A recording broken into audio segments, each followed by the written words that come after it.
There's been a huge title change on NXT. Hello, you're watching WrestleTalk Live. I'm El Fakador Laurie Blake. This is housemate Simon Longden. Get your super chats in because we'll be going through them after we've done the first story and at the end of the show. So if you want to chat to us, get in the super chats and we'll read them out later in the show.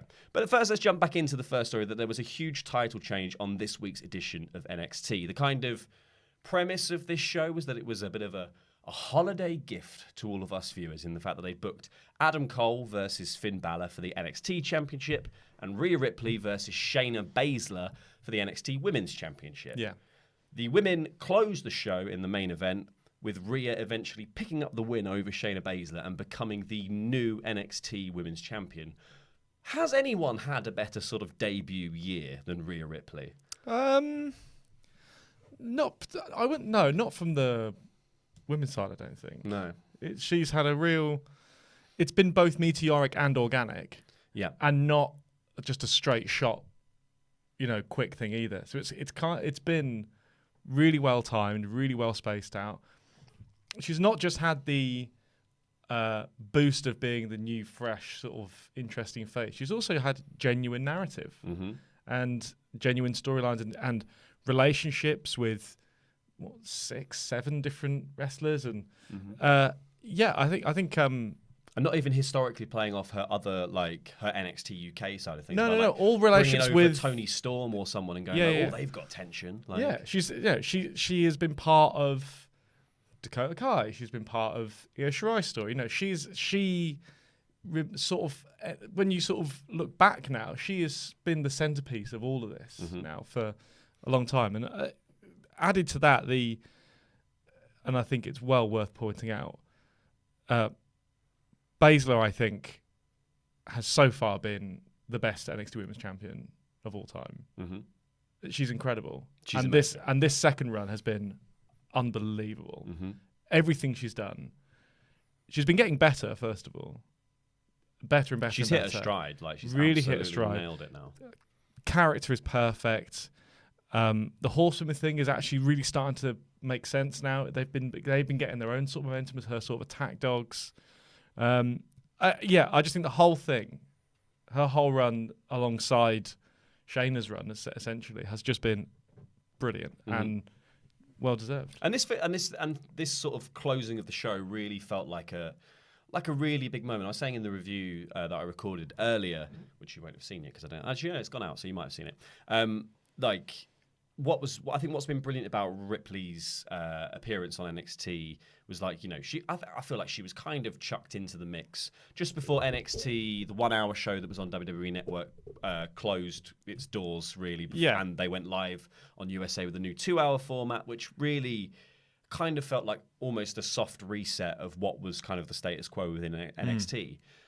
Ripley was kind of chucked out there as we're going to do a Shayna Baszler Rhea Ripley match. And then that sort of fell by the wayside when they went live. They did a bunch of other stuff in the women's division. And then this story started to come back around and gain momentum. And then we had War Games and Ripley's kind of refusal to lose in that match and fighting back from sort of up against it, have odds were against her, all that kind of stuff. Same with Survivor Series, being kind of crafty and winning her way through that match with Charlotte and who was the other one when she did the thing through the figure 8 bridge? That was I think one of my favorite finishes of WWE this year. Yes, I just thought that was genius. Bailey, was it? Might have been Bailey. It might have been Sasha, maybe. I don't know, but it was I just think that sort of. I think it was Sasha because she's the captain, wasn't it? So it was all that sort of pacing of, her build was so carefully handled, and then you get to the point where she's the number one contender. She's having this match now, and in this match they also did a lot of work to whip the crowd into this frenzy of they were already behind Rhea, they already wanted Rhea to win.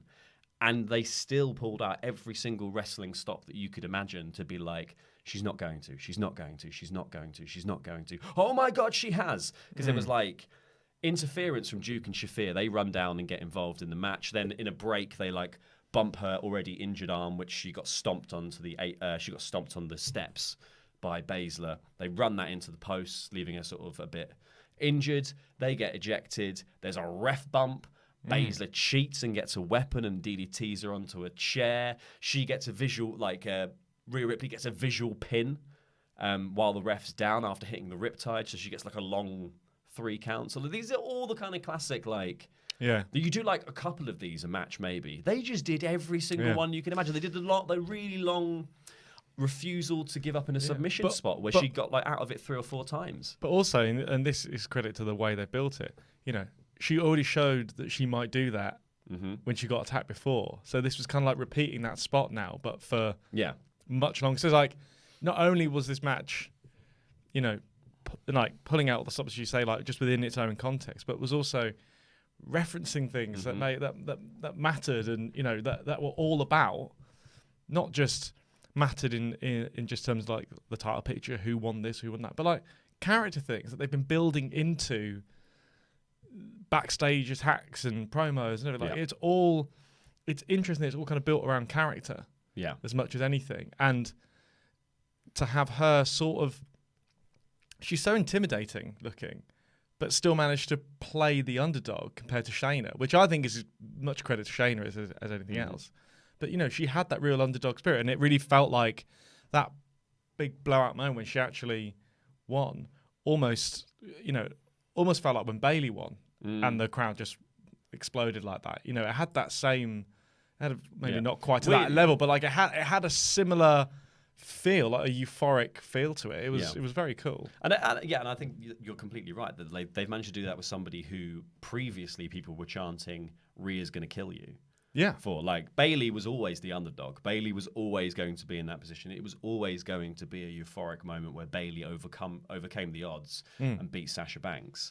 But here, they somehow managed to, in one match, flip that on its head. And I think that's kind of like a really neat repackaging of the Baszler arc as well, because Baszler's been champion for so long, and she's had 2 reigns. And they were saying at the beginning of this match that she's actually now, I think, beaten Asuka's record for the number of days holding the NXT Women's Championship. So she's now the most dominant champion in NXT history on the women's side of things.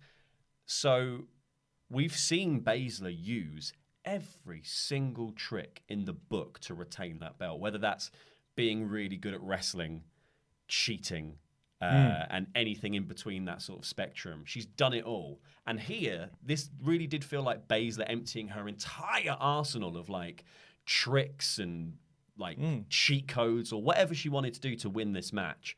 And she still didn't do it, which just made Rhea Ripley winning feel all the sweeter. And I think those two are mirrored as well, because I feel like that. No, Shayna's character for so long was she's this vicious, aggressive killer, and over time, in this particularly in her recent run, she's had to consistently resort to measures that she wasn't previously to maintain her position at the top. It's become sort of maniacal about maintaining her place at the top of the mountain. And so to see someone come up actually kind of having a similar, I don't know, there's so many sort of parallels and sort of character traits that they both had and are now playing off each other. I just think it's there's a little bit of luck and coincidence in terms of when the people have been brought up and getting the longer show and that kind of stuff.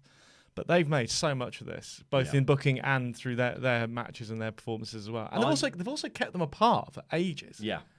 It's there's my one criticism of this NXT episode is not that it wasn't good. It's that it was why today? You know what I mean? I was literally about to ask you this question. I said, this is everything we're saying is great. Yeah. But why today and not a takeover? Yeah. Yeah. I think it's a shame. I think it's the same for the opening match as well. I think this moment was wasted, and I think historically, I said this to you before we came on air, but historically, the one thing everyone says is one of the big reasons that WCW buried itself was because they, in their pursuit of beating WWE, they kept putting pay-per-view matches on TV, and this is ultimately, it may not have been, it may have just been, hey, let's do a Christmas thing, or this is just where the feuds were at, and they've just made a decision. But it's been characterized as this is their show to go up against AEW, who started making noises earlier that they were going to do this big Christmas show, essentially.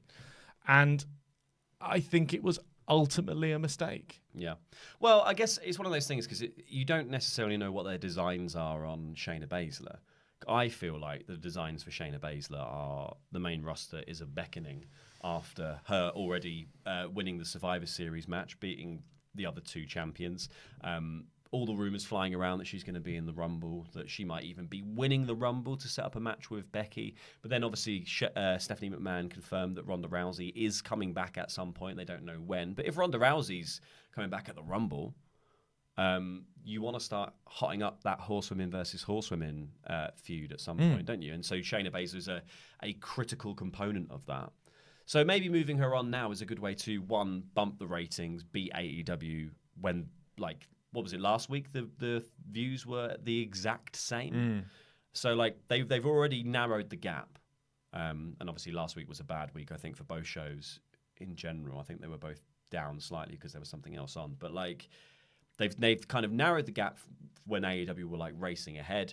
So maybe now this is them thinking, we deploy a horsewoman, losing the title, and we can just pull ahead in this little photo finish, can't we? We can be winning the Grand National now. Well, I just think that NXT has part of its success has been it is stuck to some pretty hard and fast rules, and one of those rules is that they build to takeover, and then they have their big matches. They don't waste. They don't have they have great matches every week, so they don't have to They don't have to shoot the big bullet every week because they've got these other great matches that can happen. They'll back themselves on that. And because before it was on the network, which is slightly different, that was okay. It could fly under the radar in that sort of way and then build these longer term stories. I think to have as soon as their feet got quite close to the fire, they've kind of gone quite big on this two title matches in the night thing, and I kind of think it's a shame. I want to see it in a big room with loads of people, But at the same time, I think we've also slightly complained that a lot of these feuds have felt like they've been in a holding pattern until the thing. So yeah, it's really hard to judge, and I think I think the benefit of this match is that, like, you could do a rematch at Takeover. The Takeover before the Rumble, like you could. I don't see how you can. Not with that. When you get Takeover before the Rumble, I think. Yeah, there is. Yeah, there's basically two takeovers within like 3 months of each other, 2 months of each other. But I reckon Baszler's moving on, and I reckon like the finish of the first match, the Balor Cole match, leaves that open for a rematch so easily. So like I don't think we're finished with either of these two sets of matches. Maybe we are finished with the Rhea Ripley Baszler thing. I think it's more of a timing thing. I think we should be finished with that as well, because you can't have the ring full of the crowd / wrestlers. Yeah.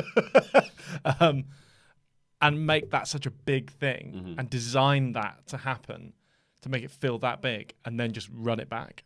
Yeah. I think once you've done it, and you have to just. But I'm getting move like on. I'm in the camp now that I want to see what their next program is for Rhea Ripley. Now that Baszler's out of the way, what do we do? How do we are we going to make her a dominant champion? Are we going to make her basically like a Baszler 2.0 or I guess Asuka 3.0 in terms of NXT? Yeah. Like, be interested to see her go against so let's say she goes against Dakota Kai in her new guy. Gimmick, yeah. Will that work? Will Rhea Ripley look so? Would it end up? Would Dakota kind of looking like the underdog in that? Yeah. It's interesting. I mean, there's a lot of stories blowing out just from War Games, so I think any one of those could, have a legitimate shot. I think some sort of women's faction might be in the works for like going against Ripley, because I just feel like she's taken on a faction on her own already and sort of just handily defeated them. So it kind of feels like maybe some sort of joining together of the women's locker room. Interesting, because really way to take her down, or send in Tony Storm. Well, that's done it before. Well, that's the other thing. Is the other thing, do they just send in someone with a big name? And I think. Well, I think that's the one thing about NXT is they've got a bunch of people who haven't been seen on TV, who they have signed, who are just sort of waiting in the wings to come out and have a match and become a character and be involved. Like your Austin Theories, you've got Chelsea Green and Deonna Purrazzo. Like there are people lurking around NXT who could be the next big thing, who aren't being used yet. Especially Chelsea Green, I think. Right, well, let's end that there, and we'll go over the few super chats that we've had, and then we'll go back over the rest of the show. So, Siddhart Online says Shayna definitely winning the Royal Rumble. I think so, and I actually think they'll. It feels like timeline-wise, I'll do that'll be what happens instead of Ronda. Mm-hmm. Just by the way all the timelines have sort of been spoken about before, it doesn't, to my mind, it doesn't seem like the Rumble is necessarily the place. But yeah, I think she's going to make a big impact in the Rumble. Yeah.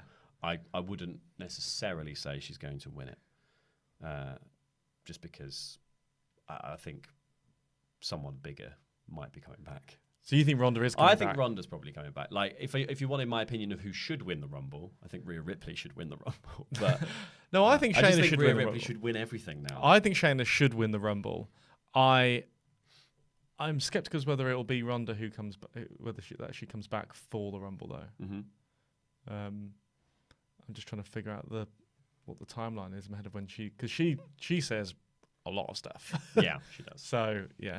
The Line Drive says, the most brilliant spot in this match... Sorry, this is all on the subject of Rhea and Baszler, by the way. The most brilliant spot in this match was Rhea being in the clutch, as I knew she was winning, and my certainty faded with Rhea and rose when she grabbed the ref. Just a masterpiece.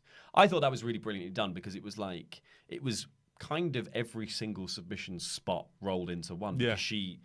She powered out the first time, and even on the injured arm, and then she sort of struggled because of the injured arm, but still managed to get quite far. She got dragged back again and again.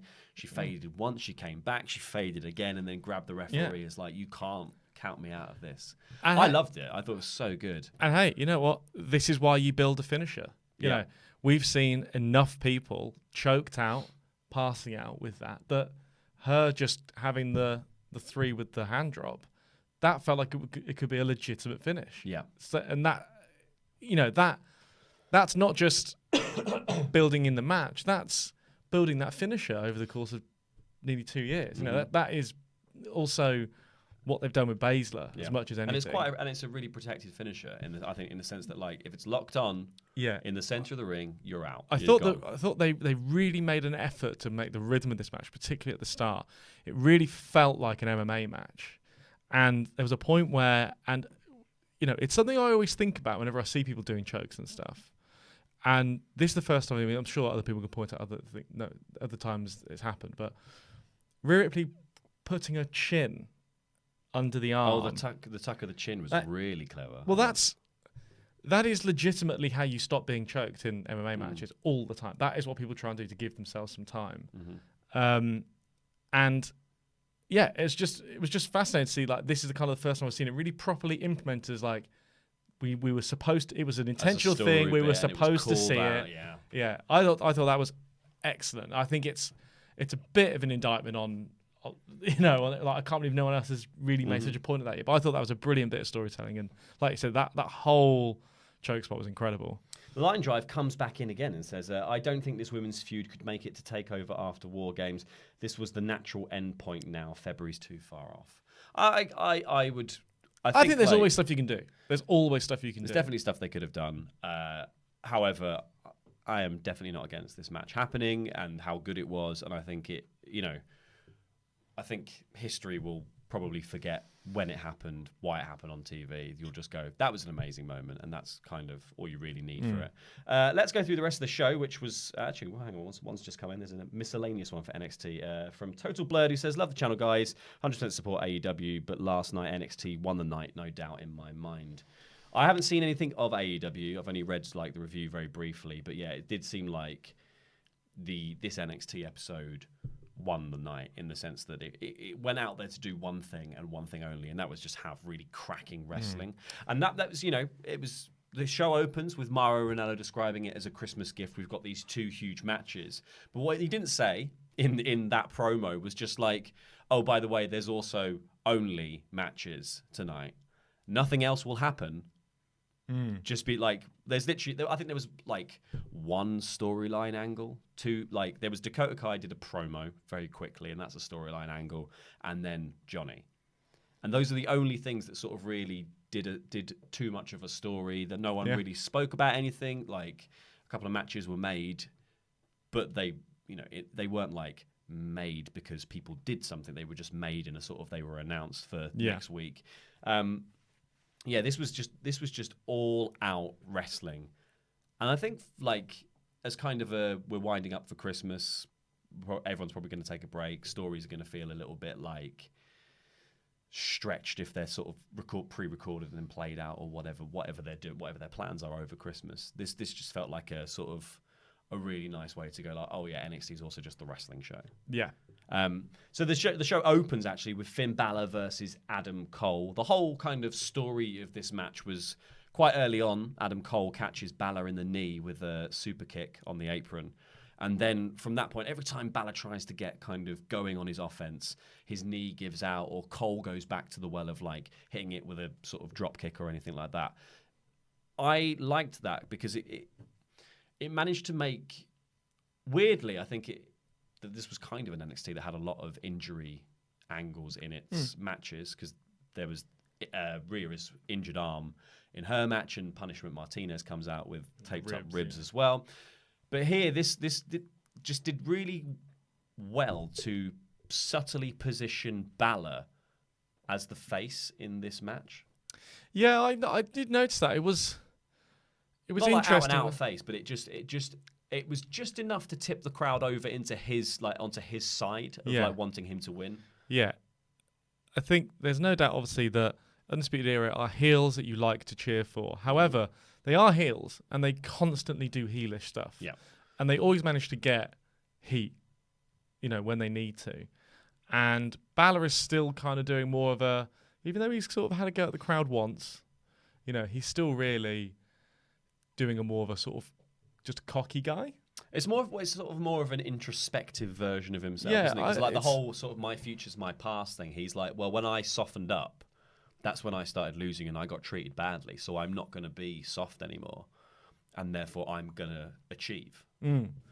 Yeah, I thought it was interesting because the crowd definitely turned and were really gunning for Finn. I thought it was I really like his new character. I like, because I especially his run on the main roster, which obviously was blighted by injuries.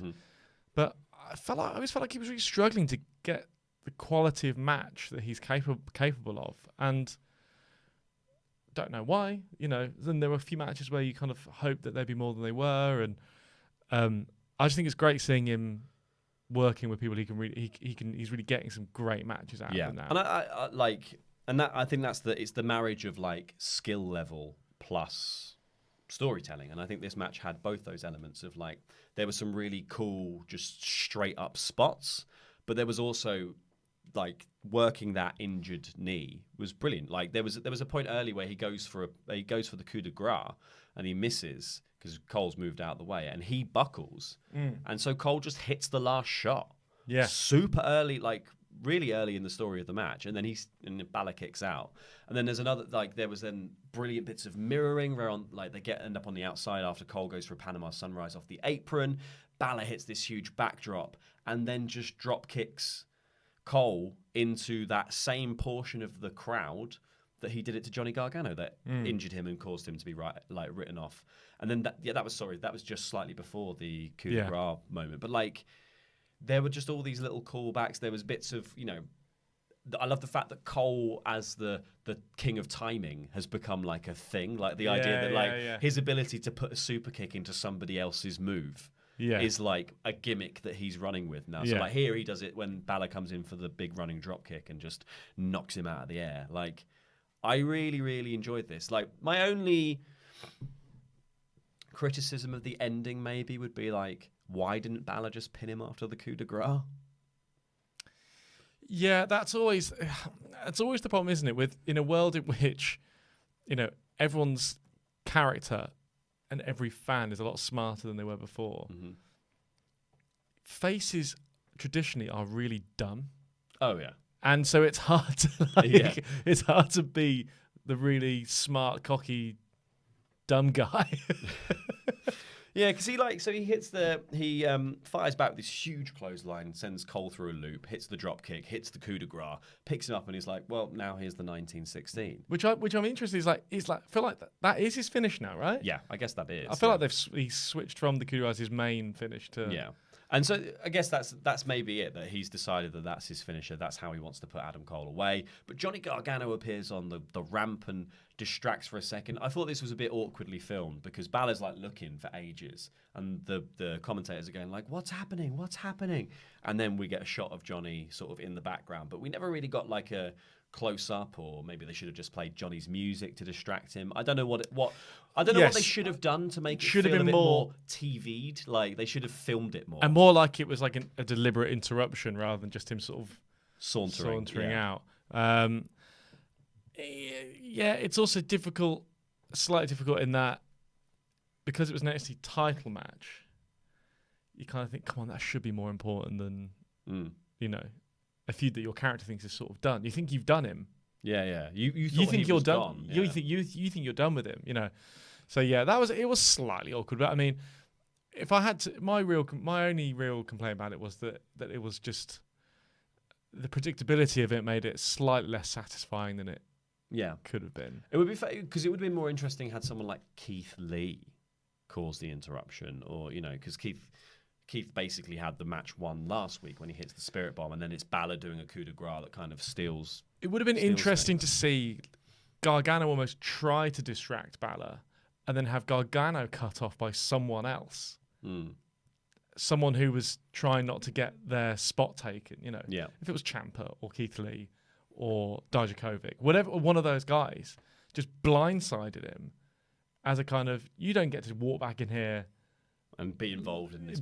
Like this is, that would have been a really interesting dynamic to sort of keep going. But I'm never a massive fan of distraction finishes in title matches, but it worked, and it's good to see Cole get a pin off the last shot as well. It's one of those things, isn't it, where it's, I guess because they've got the TV show now, there are a lot more title matches happening because you want to advertise that a big title match is happening between this component and that component, and then that sells, that at least gets eyes on the product because people are going to go, well, I have to watch it this week because that's happening.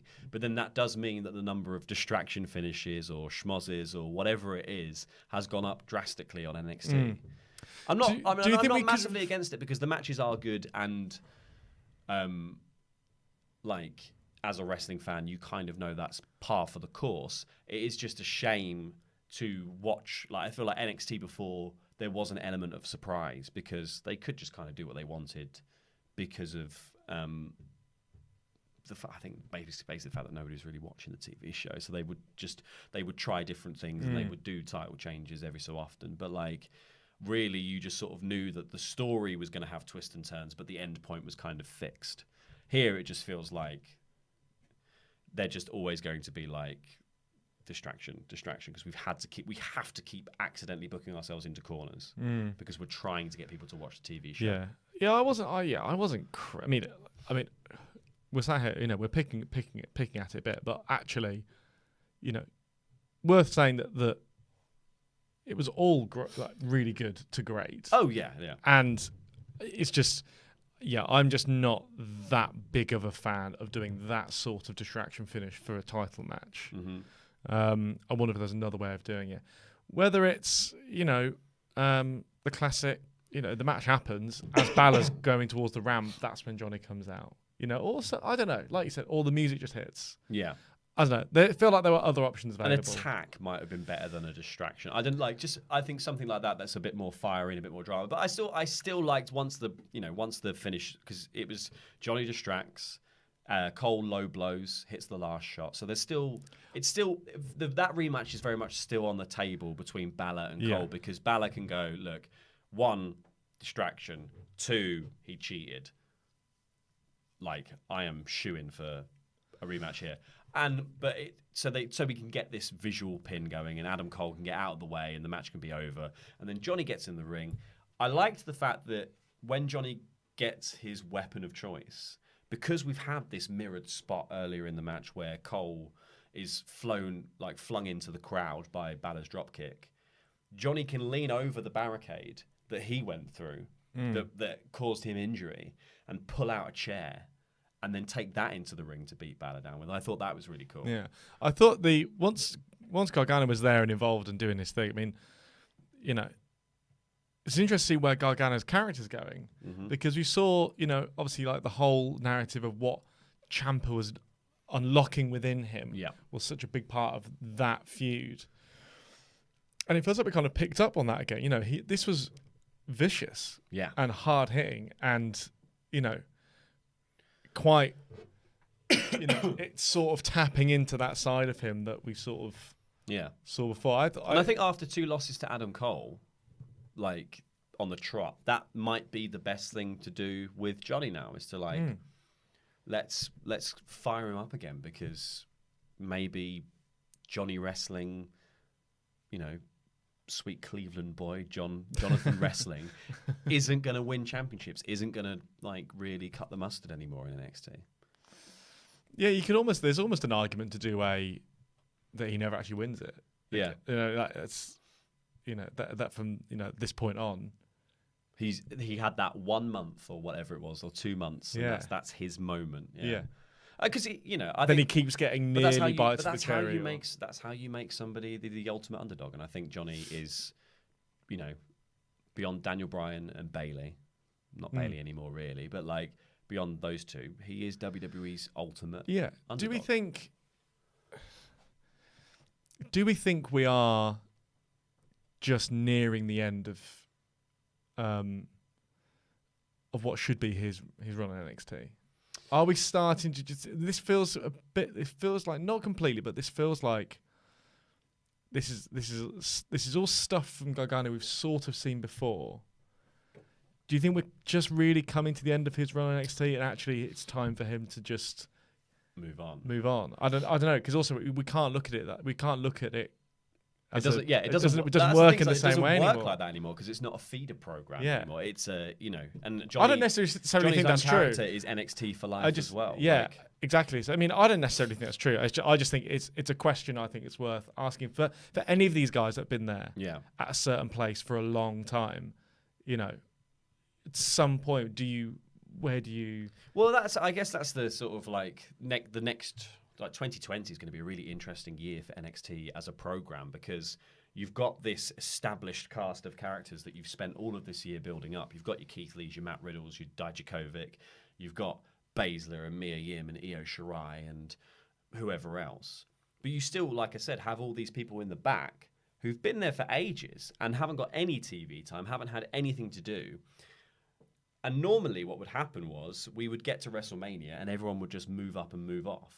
Yeah, and then that's when you get your chance to come back through. You know, you get to go out through the curtain on like game night and have your match, and then you start to build up a character, and then you eventually move up the card into the next, and then into the next belt, and then you go off again. But because we don't have that conveyor belt system anymore, is NXT just going to have to park some people for a bit to give other people a go? Because at the moment, it feels like what they're trying to do is give every single person a little bit of time to do something that they've already established to like be involved. So like each episode of NXT kind of feels like we've got to quickly see what Io Shirai's up to, we'll quickly see Candice LeRae, we'll quickly see this person or that person. And that's not going to work as their roster continues to balloon, as WWE's Performance Center continues to sign people. So whether or not like, you know, some of these more established acts from the indie scene are going to like more quickly go to Raw and SmackDown. Like Deonna Purrazzo was on Raw this week, and she's not been seen on NXT, but she has been on Raw to obviously lose. But you know, it's tricky. I do think we're going to have to ask that question about a few of those guys over the next year. And I think Johnny's definitely like top level. Johnny's the sort of person who, in WWE, in like WWE terms, he's like a Roman Reigns, in the sense that like, you know that Roman Reigns could go away for a bit, like 6 months, and nobody would really be like, oh no, where's Roman? And then he could walk back in, and immediately sort of be in a main event picture, and nobody would bat an eyelid. John Cena is the same guy, like in that sense that like John can go away for however long to do a movie, and then literally just walk back through the door, and people will just go, "Oh, he's taking on the Undertaker, whatever. He's taking on the champion, whatever." Johnny's that guy for NXT, but in the same vein as like with Roman, if circumstances hadn't dictated that Roman had to go away, he wouldn't have gone away. Yeah. And I don't think they'll do this. I think the same thing is true of Johnny, is that like the decision should probably be to put Johnny off screen for a little bit to build up interest in him coming back and deploy him carefully. And I don't think NXT will do that with him. It's just tricky, isn't it, to maintain a character in which your character has become, I'm the one who just has amazing matches at takeovers. Yeah. And you have this feud which reached such emotive levels. It's kind of what we were saying about the Rhea Ripley celebration. Very difficult to repeat that or maintain that level of emotion. And I think with Johnny, the NXT audience has spent so much emotion with him, and the whole Ciampa Johnny feud was some of the best, one of the best feuds I can remember. Really, realistically, it was amazing. How do you get that back? Do that again with someone else? Yeah. And normally the answer is you don't. You just do something else. You know, like that was such a unique story. So him having some sort of you're dragging something new out of me blood feud is something that we know he can do, but we have also sort of seen him do it. The interesting thing is that have we really seen that from Balor? No. And I'd say no. So that's the new dynamic, but that is a new version of an old story. And I would like to see. I don't know how to do I don't know what that new thing will be, but I would like to see something really fresh for Johnny. After that heck of a tangent, anyway, we then got a recap package of Dunn, Dane, and Priest, and they went over the fact that Priest got injured during their takeover match, and we then saw Damien Priest take on Killian Dane in the other two. These guys need something to do match. Yes, exactly. We've got three components to this feud, and they've all just sort of separately had matches now again. So we've already had Dunn and Dane again, so now we're getting Dane and Priest, because why the hell not? The whole match was built around the idea that Priest's ribs were taped up, and Dane immediately just started wailing on them really early doors, like big elbows, big punches. He did the divide right into them. And for a lot of the match, the storytelling here was that Priest was just on the receiving end of a heck of a beatdown. And I was, this felt like it was designed to be a sort of come down off the opening match. This was meant to settle the crowd back down again and then slowly begin to build them back up, because this was sort of, they didn't flatline. They were still quite into the match, I thought, throughout most of it. It was just meant to be like, here's some really technical, fun wrestling-y stuff, and then Priest fires up and he hits all these strikes. And I thought the best spot was him building up to that suplex where he couldn't hit it because his ribs kept giving out, and he did it a couple of times, and he just hits this one suplex on Killian Dane, and everyone goes, yes, our suplex. Yeah.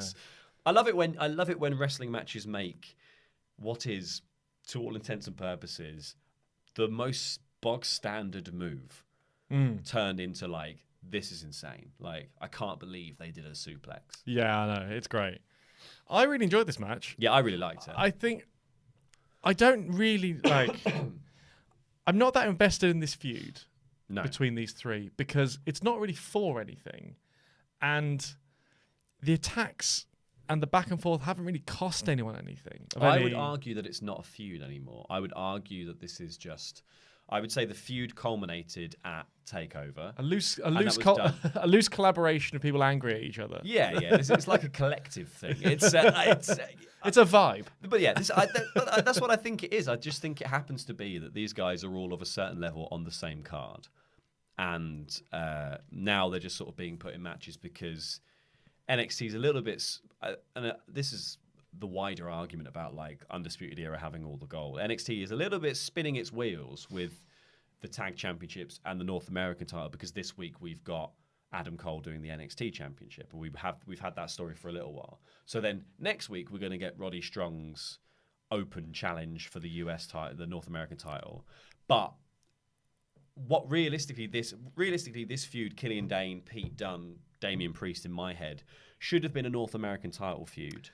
So this is because Roddy's already a member of the Undisputed Era and we can't just keep having Undisputed Era entrances every single week, this just has to sort of be for no reason. So this is, as soon as I saw the open challenge, for next week, the first thing I thought of was, I bet you one of these guys answers the challenge and it gets disrupted, and then by the time we get to TakeOver, it's a 4-way. Oh yeah, for the North American title, where Roddy gets murdered. Yeah, I think that would make sense. Yeah, I think it's also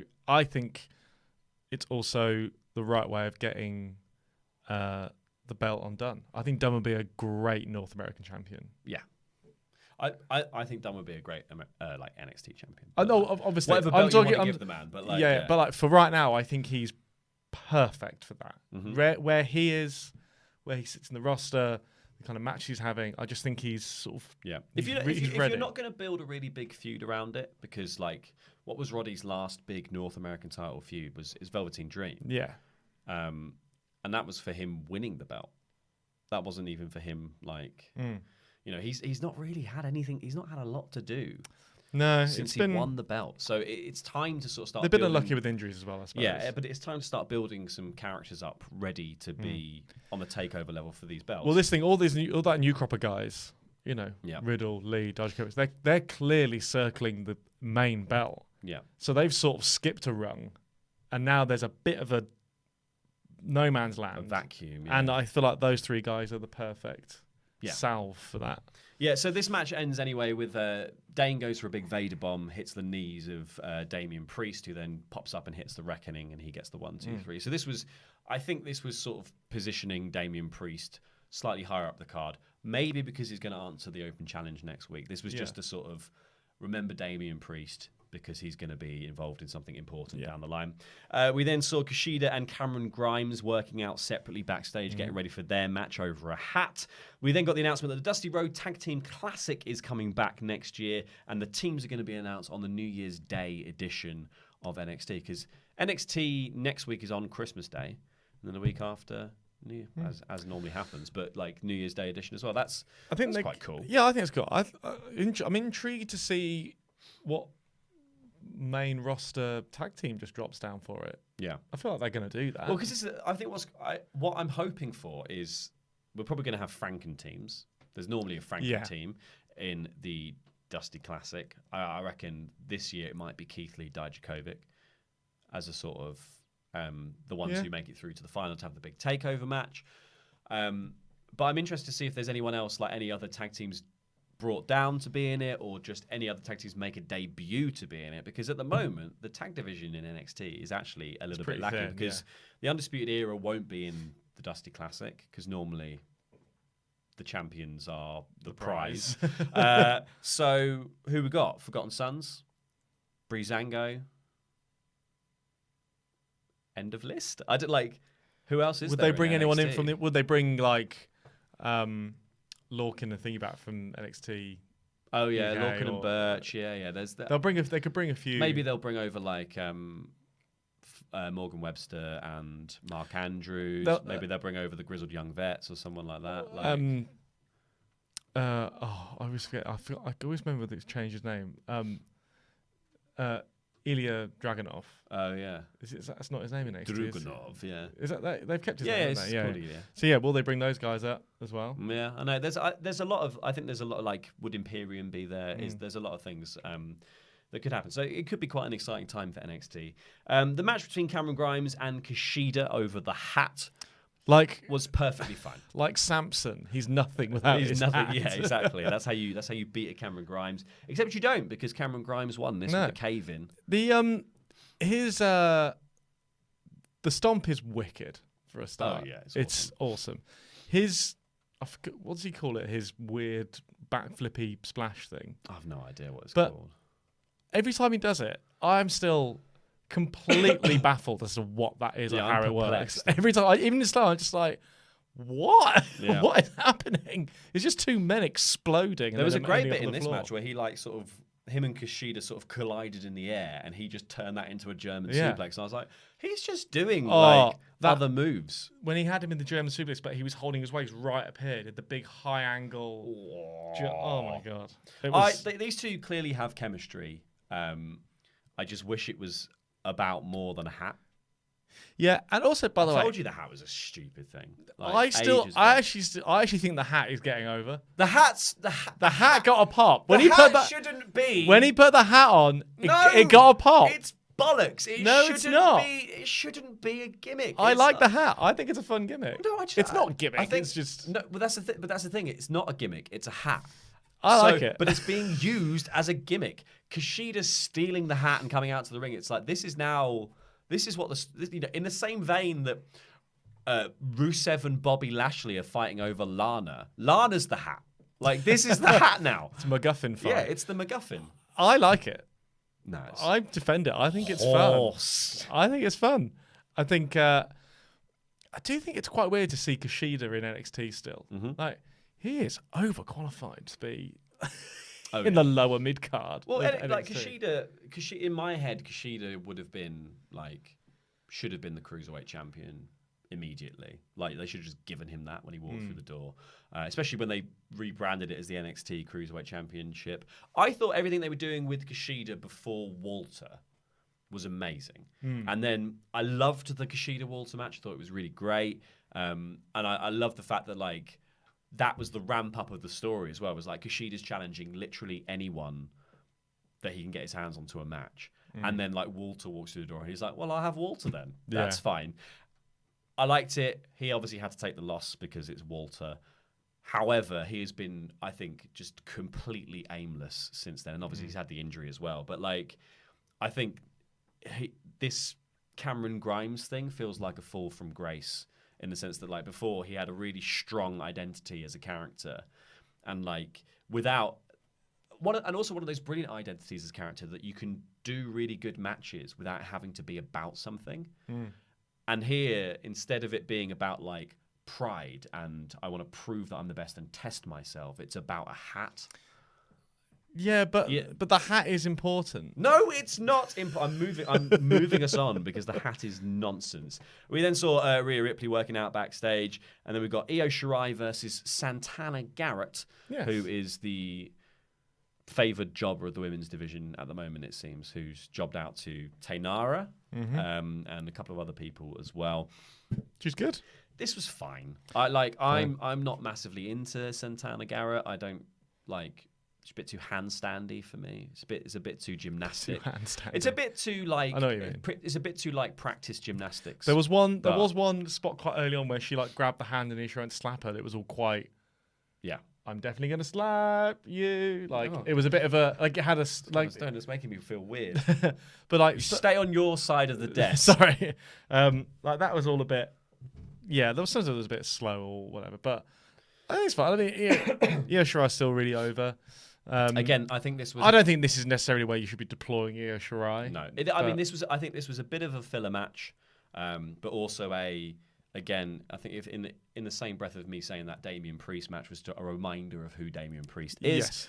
I think this is a reminder of who Io Shirai is, because I think Io Shirai could be a very I think she might be next challenger, immediate contender for Rhea Ripley. I think she will be. I just think this was just a remember the name Io Shirai. Yeah. It's a double knees and a moonsault, and she wins the match, as you would imagine, against someone like Santana Garrett. We then got a match that was sort of being billed as a promo for the Worlds Collide tournament that's happening on the weekend of the Rumble.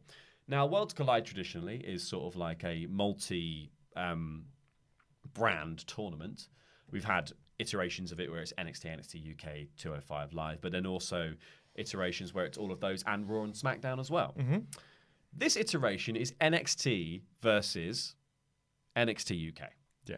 Yeah, like a really shallow pool of people. Different worlds. But it's also different worlds, two mate. sides of an ocean. Yeah, but it's worlds, also mate. it's not exactly like NXT UK hasn't been on NXT regularly, really recently. Yeah, like Walter was there recently. Like we were literally just talking about Walter for the last match or the match before. But like, it's also slightly confusing because I kind of feel like this is how they're just bringing Travis Banks up to NXT. Yeah, via him appearing as NXT UK's representative. Yeah.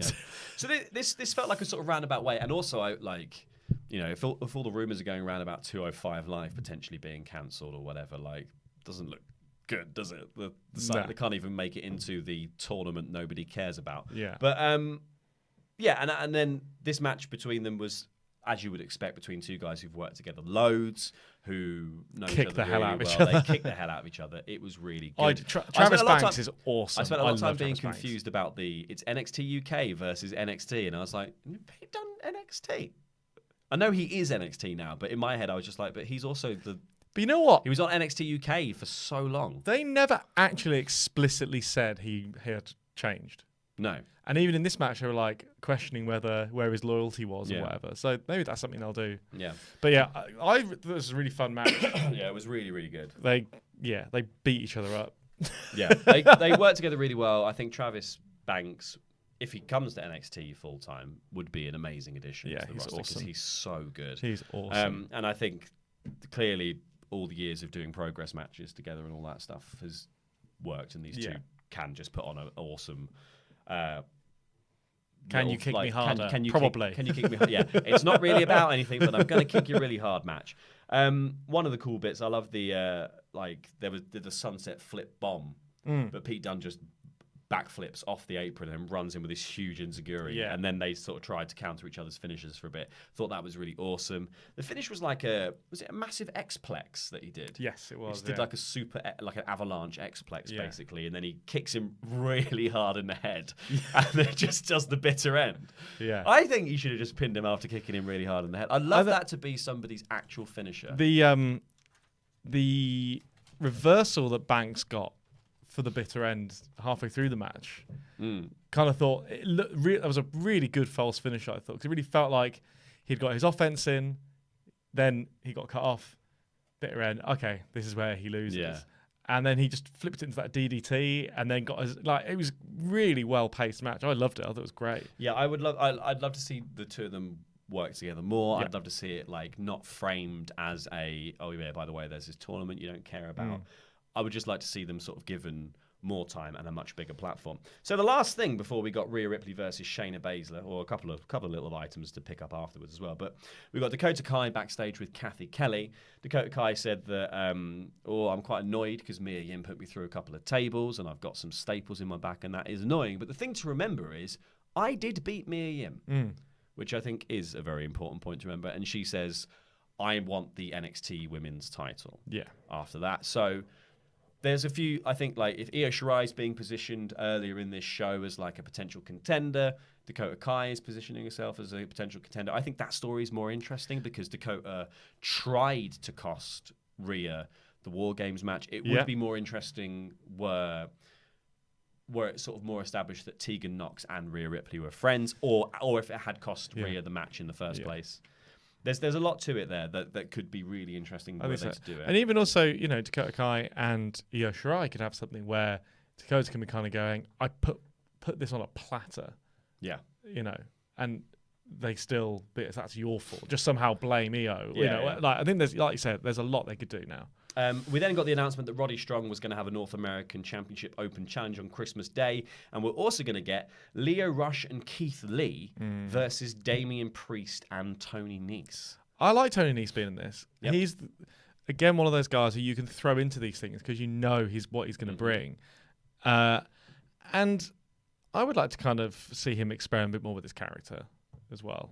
I'm not sure I'm just the athletic guy is cutting the mustard. Yeah. And, but he is an amazing wrestler. Oh, yeah. A great talent. I'm just really, when I see his name and stuff, I'm just going that's really cool. It's going to be, I think that's going to be a really good match. Yeah. I can't wait to see Leo and Keith Lee as a team as well. I think that's going to be awesome. And I also, it makes me excited about the idea that Lio Rush might move out of the cruiserweight division and to sort of some more, like, he's only been mixing it up with people of a very certain size for a very long time in WWE. So I think it's going to be really interesting to see him go up against bigger guys and the kind of stories they're going to do with matches. I think Keith Lee is going to pick Leo Rush up and throw him really hard into the other men, and I think it's going to be insane. Excellent stuff. Well, that was NXT. I gave it a very high 4 out of 5. I think the things that were missing, there was like maybe just some like big killer angle or super hot promo to really tip it over into that 5-star territory. But for me, I thought this was an awesome episode of NXT. Just wall to wall, very good wrestling. I felt like my overarching feeling that the 2 championship matches should not have been done on TV kind of tarnished it a bit for me. Mm-hmm. However, I still thought it was a fantastic show. I would say, for me, it's probably just like a really, really high 3. Mm-hmm. Cool. Well, let us know what you thought in the comments down below, because we'll definitely read them. And let's read the last couple of super chats before we get out of here, shall we? Thank you very much to everyone who watched, by the way, as well. Jobber JJ says, in my opinion, NXT having championship matches every week, hot shot booking. Title change was only done to beat AEW. It's the one thing that pisses me off. Which is kind of what you were saying as well. The one thing. He's a very calm man, JJ, other than this one thing. This is his kryptonite. And TV title matches. Like therapists are saying, don't watch NXT then if it annoys you so much. Yeah, I don't think beating AEW by 20,000 viewers is worth doing two of your best title matches that you could do at a takeover. Mm-hmm. I think they were well handled here. I think they leave potential to do them again. Like it's nothing we're saying could not have also been the case at Takeover. No, it's just it's kind of you have to get the viewing figures because that's how you keep your TV show on TV. And I think NXT has been. I didn't think it was possible, but I do think it has been a better product since it went to 2 hours on TV. Yeah, I actually think consistently so because they are trying to up their game. And part of upping a game sometimes is having championship matches. Jamie Lavin says Pete or Travis need to knock on a certain door. I would love to. That would be cool. See either of them go up against Aleister Black. I would like to see Aleister Black more. I would like to. At this point, Aleister Black against anyone would be nice. Aleister Black should answer his goddamn door more often, is what I think. I like the Buddy Murphy Aleister Black match from whatever the pay-per-view was that was the other week was amazing. What was TLC? TLC, that was it. My brain is it's Christmas. I'm fried. Like TLC was literally on Sunday. Yeah, it was last weekend. Yeah, I did the review on Monday. Yeah. That's where we're at, people. I'm dead. And Siddhar Online says DIY reunion in the Dusty Classic.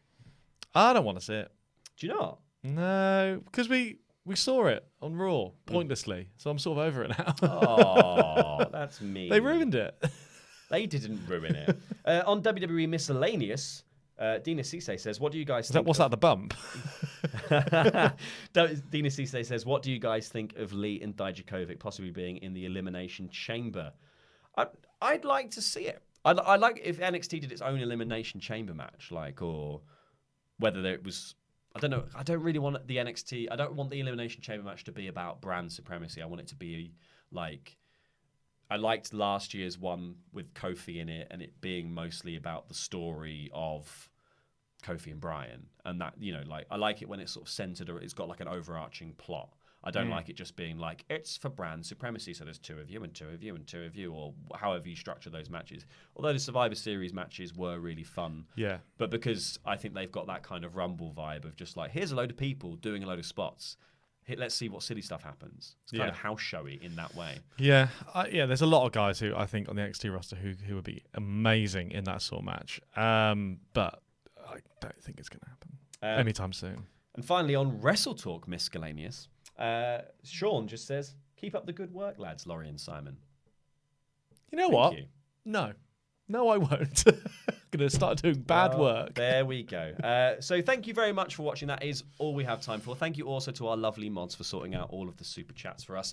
If you are watching on Catch Up, please click the videos that have appeared on the desk now. Claptrap. If you're watching on Claptrap, if you're playing Borderlands, please click the videos that have appeared on him and on the desk to watch more awesome WrestleTalk things.